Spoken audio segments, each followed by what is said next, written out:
Ahoy, my friends, Ryder here, and welcome back to another Final Fantasy VII Ever Crisis video. Today, I'm going to be doing my banner review, should you pull or not to pull on the new Cloud banner for Christmas. He is going to be rocking a brand new Magic Wind Arcanum paired with a holiday sword. So that being said, without further ado, let's just get into it. I'm going to give you guys my full thoughts on this, and just basically, exactly that. So as is my wont, let's check him doing his animation right here. Does look pretty sick. Not quite as legendary as it could be, but still really cool. I like it. I tend to be a little picky, but it is what it is.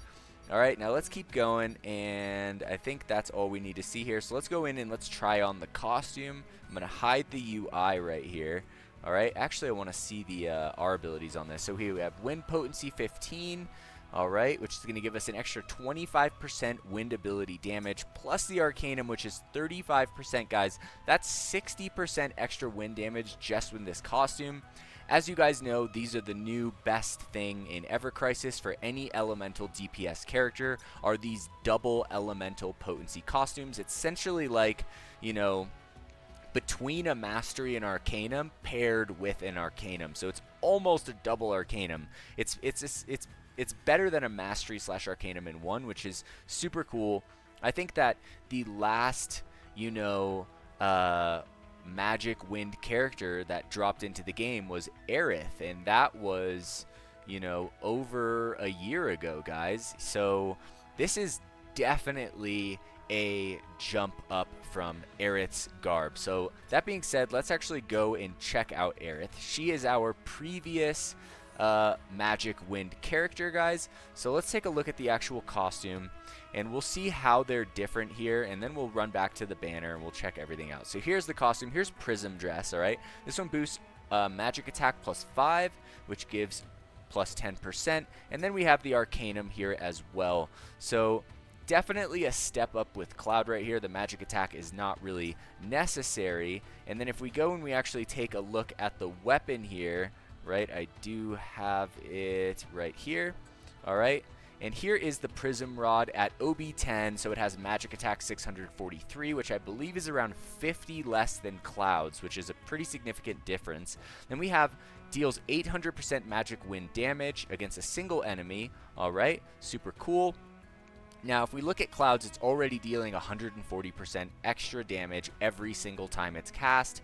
Now, when you add the enemy in a debuff state, it's going to do 1,130%. So it's dealing like 330% more damage. So it is an absolute upgrade on this weapon, guys. And I'm not sure if you skip the Cloud banner, if the Prism Rod is going to be strong enough to hold it down in current content coming out. Is Prism Rod going to be strong enough to take down EX2 Titan? And my inclination is probably not. This weapon has been back for a while, but I will make a caveat and say that there are some insanely great players in this game. A lot of you guys know exactly who you are, and if there's someone out there that if it's possible, someone will figure out a way.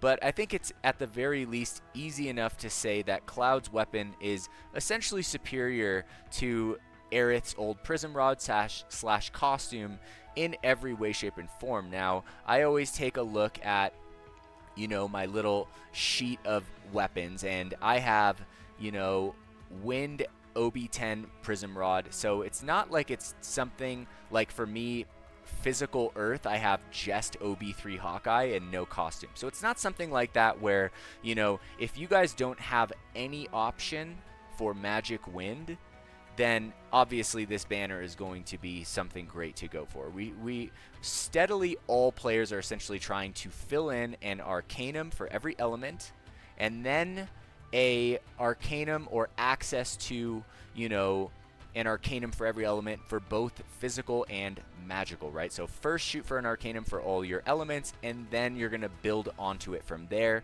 So there is no physical, or at least for me on my account, I have no physical Wind Arcanum. I didn't get Yuffie, and I don't have Zac either. I just have Sephiroth.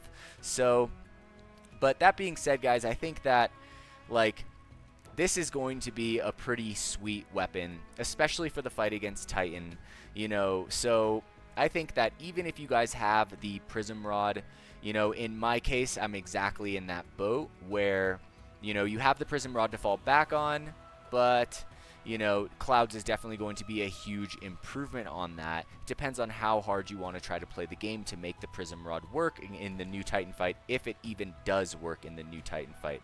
Alright, so let's go in and actually, we already looked at the costume here. Alright, now let's take a look at the weapon itself. Actually, I want to just take a look at the stamp card, make sure that they didn't change anything. Alright, so a 5-star or higher guaranteed on the 4th slot. Then we have the 2 weapons right here. This is another 4-star or higher guaranteed. Do we also have the weapon right here? Okay, so basically the same banner as usual. Once you get past the 2nd page, right, you go into the EX pages, which is essentially the door into hell. So for all of you guys that are braving that escapade, I wish you guys the best of luck out there. Alright, so let's go back. Let's take a look at the weapon itself, guys. And the weapon is pretty straightforward if you get it to base 1-star. And the nice thing about this banner, guys, the best thing about this banner is that it's a Cloud banner and it's not limited. So you could essentially just pull to the costume, one single page, and then build this weapon slowly over time. For most people that don't have at least 60,000 crystals or higher right now, or if you're not just a super Cloud fan, obviously if you love Cloud as your favorite character, these kind of videos are not as important because you should follow your heart and do what you want to do. However, guys, if you're more like me where you're trying to reserve your crystals and trying to play the game as efficiently as possible with your resources, then, you know, you might have to take a step back and really think about it. And I think that for any account that doesn't have a strong wind magic setup, this is definitely a good option, and it should be relatively chill to just go the first stamp card and then build this weapon slowly over time. Now, if you guys are super amped on Titan and taking him down and you have the crystals, go for it. But you guys need to keep in mind that we're going to have a New Year's banner coming out, right? And then we're going to have Sid dropping next month, right? We're also going to have Tifa's ultimate weapon dropping next month. We're going to have, you know, there's a good chance that there's going to be a rerun of the Rebirth crossover, and there's a chance that Cloud might be on that. So there's a lot of big things coming in the next few months, guys. So you just got to kind of keep that in mind and kind of deal with your resources in that way. So let's take a look at this weapon. If you do pull the weapon, you pull the first stamp card, you do get it to OB1, you're going to have something that has 404 magic attack, deals 620% magic wind damage, which is going to do roughly an extra 124%. That's 744% damage, which is almost the same strength as Aerith's weapon, but only at OB1. So just from there, you can see the difference. Now, Aerith's weapon did have HP over wind potency, which actually makes it a great sub-weapon for Cloud. This one is going to have magic attack, but it's still going to be the standard 46 over 39, so nothing crazy there. And then we have the double magic attack boost sigils, and then the circle sigil boost right here, which I'm guessing Titan is going to be weak to either circle or probably diamond.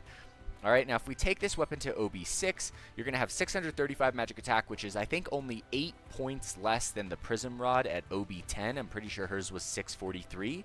So very strong, and then at that point, it's already stronger than the Prism Rod. We have 780% plus 1.2, which is 7880 times 2, 160 over 780 is what? 880, 940. So it's already doing 940 at OB6 as long as the enemy is in a debuff state. So definitely pretty powerful weapon. This has like been the caliber of all elemental DPS weapons coming out lately, and I'm kind of curious when they're going to bump this up. I'm guessing sometime next year probably, but I think that these weapons will be pretty strong up until that point, and then maybe even into the future as well. Alright, now looking at this weapon in its ultimate form, OB10, 693 magic attack, which is like 50 more than Aerith, so pretty solid, and it's has the potential to do like around 330% extra damage as well. We have the magic attack wind potency. All in all, the weapon doesn't do anything absolutely crazy. It doesn't bring something new that we haven't seen before, but it is a super solid, strong weapon, and it's definitely going to add to your account. You know, for every 940% elemental weapon that you add to your account, you basically have that element and attack type, whether it's physical or magical, locked down for content.